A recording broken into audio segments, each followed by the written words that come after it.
Film उत्तरी Iraq में शुरू होती है जहां संयुक्त राज्य अमेरिका के स्नाइपर्स की एक टीम को यूसुफ आबाद, एक आतंकवादी समूह के नेता, और उसके परिवार को एक निष्कासन बिंदु तक ले जाने के मिशन की निगरानी करने के लिए सौंपा गया है। इस बीच आतंकवादियों को खबर मिलती है कि अमेरिकी सैनिक आ रहे हैं। ये मानते हुए कि यह उनकी भूमि है, वे इसे बचाने के लिए अपनी पूरी तैयारी करते हैं। जैसे ही स्नाइपर संवाद करते हैं, वे अपने लक्ष्य और उसके वाहन को देखते हैं। हालांकि वे यूसुफ को उसके अतीत के कारण सुरक्षित मार्ग देने में असहज हैं, उन्हें राजनीतिक कारणों से आदेशों का पालन करना आवश्यक है। यूसुफ अमेरिकी सैनिकों से उसे सुरक्षा देने के लिए कहता है, ये दावा करते हुए कि उसके पास महत्वपूर्ण जानकारी है जो उनके लिए फायदेमंद हो सकती है। उसी समय आतंकवादी समूह के कई सदस्य एक छिपे हुए रास्ते का उपयोग करके पिकअप पॉइंट की ओर बढ़ते हैं। वे चुप रहने से इनकार करते हैं जबकि उनका नेता ले जाया जा रहा है। उनका योजना मिशन को विफल करने की है, जिसकी शुरुआत स्नाइपर दस्ते को खत्म करने से होती है। आतंकवादी अंततः एक स्नाइपर को ढूंढ लेते हैं, लेकिन सैनिक जल्दी से उनमें से एक को निष्क्रिय कर देता है। थोड़ी देर बाद डॉसन रिपोर्ट करता है कि उनकी स्थिति उजागर हो गई है और उसे दुश्मन स्नाइपर द्वारा गोली मार दी जाती है। फ्रैंक, अमेरिकी स्नाइपर टीम के नेता, अपना ईयरपीस निकालते हैं,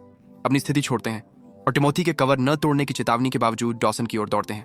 स्थिति तेजी से नियंत्रण से बाहर हो जाती है जब आतंकवादी उन्हें घेर लेते हैं। अराजकता में फ्रैंक अचानक और बिना योजना के निर्णय लेता है, आतंकवादी नेता और उसके परिवार को मार देता है। 10 साल बाद लास क्रूसेस, न्यू मैक्सिको में फ्रैंक ने सेना छोड़ दी है, लेकिन उस घटना की यादें उसे सताती रहती हैं। जो हुआ उसका बोझ उसके मन पर बना रहता है और वह अपनी अपराध बोध को अपने तक ही रखता है। वह एक समर्थन समूह में जाता है जहां अन्य लोग खुलकर अपनी समस्याएं साझा करते हैं, लेकिन जब उससे बोलने के लिए कहा जाता है तो वह मना कर देता है। सेना छोड़ने के बाद फ्रैंक अपना अधिकांश समय अपनी ऑटो मरम्मत की दुकान चलाने में लगाते हैं, जो अब उनकी आय का मुख्य स्रोत है। उस दिन बाद में वह और उनका कर्मचारी पेड्रो एक ग्राहक की कार की मरम्मत पूरी करते हैं और फ्रैंक उसे रात के खाने के लिए आमंत्रित करते हैं। हालांकि पेड्रो मना कर देता है क्योंकि उसकी एक डेट है। उस शाम फ्रैंक अपनी पत्नी कैसी और अपनी सौतेली बेटी शैनन के साथ रात का खाना खाते हैं। कैसी उनसे अनुरोध करती है कि वह उसे और शैनन को एक सप्ताहांत यात्रा पर ले जाएं। वह समझाता है कि उसे मरम्मत की गई कार ग्राहक के घर पहुंचानी है। कैसी साथ आने पर जोर देती है। फ्रैंक सुझाव देता है कि पेड्रो को साथ ले जाएं, लेकिन कैसी कहती है कि वे पिकअप ट्रक में जाएंगे और शनिवार को पीछे नहीं रहेंगी। जब शैनन अपनी मोहकता का उपयोग करके उसे मनाती है तो वह अंततः उन्हें साथ ले जाने के लिए तैयार हो जाता है। हालांकि वह असहज महसूस करता है क्योंकि ग्राहक एक शक्तिशाली अपराधी है जिसके लिए वह पहले काम करता था। अगले दिन वह अपराधी के महल में पहुंचता है और उसके सबसे खतरनाक आदमी नेल्सन से मिलता है, जो एक युवा महिला के साथ खड़ा है। फ्रैंक टिप्पणी करता है कि वह बहुत युवा दिखती है। नेल्सन उससे पूछता है कि क्या वह खो गया है। फ्रैंक जवाब देता है कि वह मरम्मत की गई कार देने आया है। नेल्सन उसे मजाक में ग्रीस मंकी कहता है और कहता है कि वह उसे दिखाएगा कि कहां जाना है। फ्रैंक जवाब देता है कि उसे रास्ता पता है और आगे बढ़ने की कोशिश करता है, लेकिन नेल्सन उसे पकड़ लेता है, जिससे लड़ाई शुरू हो जाती है।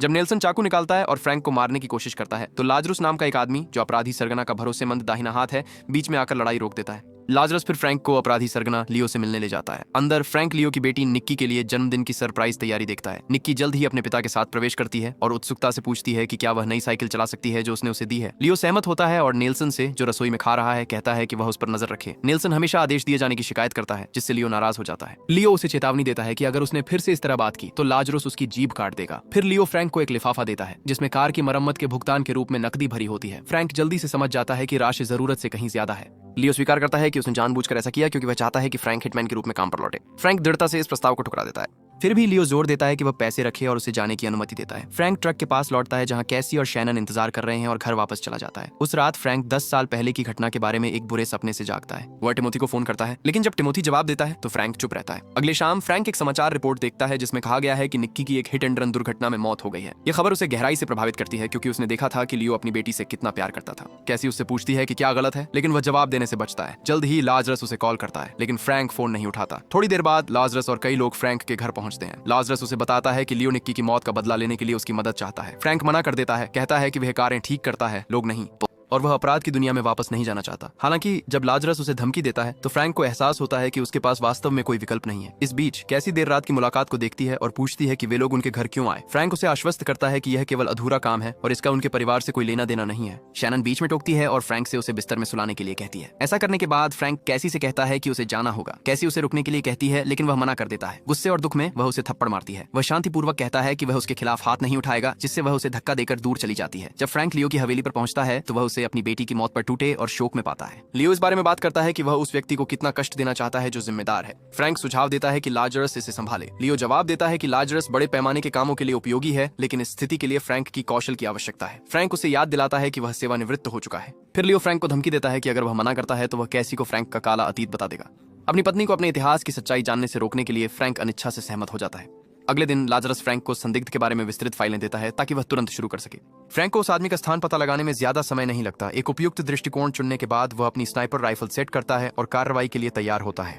जब वह संदिग्ध को उसके परिवार के साथ देखता है तो उसे सालों पहले की गई अपनी दुखद गलती याद आ जाती है। ये याद उसे ट्रिगर दबाने से रोक देती है। इसके बजाय वह राइफल नीचे कर देता है और पुलिस को उस आदमी को गिरफ्तार करने देता है। फ्रैंक को पता नहीं होता कि लियो ने अपने एक आदमी को उसे देखने और सब कुछ रिपोर्ट करने का आदेश दिया था। जब लियो को पता चलता है कि फ्रैंक ने कार्रवाई करने से इनकार कर दिया तो वह लाजरस को संदिग्ध और फ्रैंक दोनों को खत्म करने का आदेश देता है। घर वापस आकर कैसी तब चौंक जाती है जब लाजरस और उसके आदमी अंदर घुसते हैं। वे उसे गोली मारते हैं और शैनन को अगवा कर लेते हैं। इस बीच लाजरस पुलिस काफिले को रोकता है, संदिग्ध को पकड़ता है और उसे लियो के आदेशानुसार यातना देने के लिए ले जाता है। फ्रैंक घर लौटता है और कैसी को घायल अवस्था में देखकर भयभीत हो जाता है। वह उसे अस्पताल ले जाता है। मदद के लिए बेताब होकर वह अपने पूर्व स्नाइपर साथी टिमोथी से संपर्क करता है और बताता है कि शैनन को ले जाया गया है। टिमोथी मदद करने के लिए तैयार हो जाता है। अस्पताल में फ्रैंक कैसी से मिलता है जो तबाह और गुस्से में है। वह उस पर झूठ बोलने का आरोप लगाती है और जो हुआ उसके लिए उसके छिपे हुए अतीत को दोष देती है। फ्रैंक ईमानदारी से माफी मांगता है और वादा करता है कि वह और टिमोथी शैनन को सुरक्षित घर लाएंगे। वह उसे आराम करने के लिए कहता है जबकि वह इसे संभालता है। फ्रैंक और टिमोथी लियो के मेंशन की ओर बढ़ते हैं, लेकिन जब वे पहुंचते हैं तो लियो, लाजरस और शैनन वहां नहीं होते। वे अंदर एक बचे हुए गुर्गे से मिलते हैं।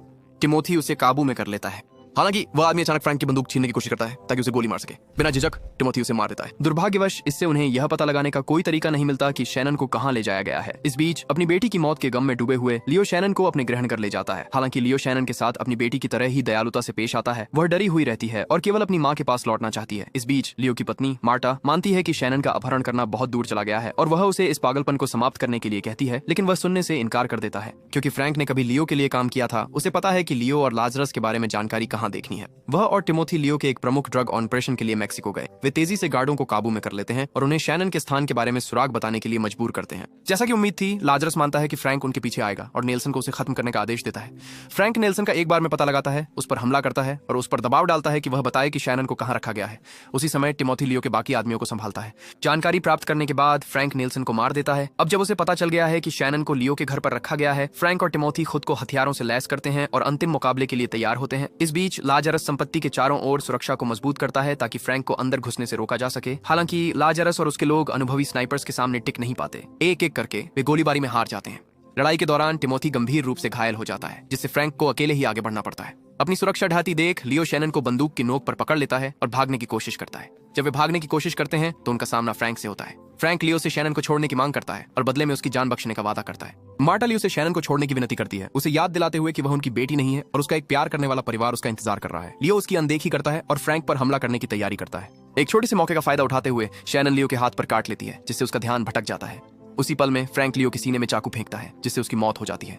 कहानी का अंत फ्रैंक के शैनन को घर लाने और कैसी से किया वादा पूरा करने के साथ होता है। कैसी उसे माफ कर देती है और उसके अतीत के बावजूद उसे स्वीकार कर लेती है। देखने के लिए धन्यवाद। ऐसे और वीडियो के लिए सब्सक्राइब करें और चैनल की वृद्धि में सहयोग करें।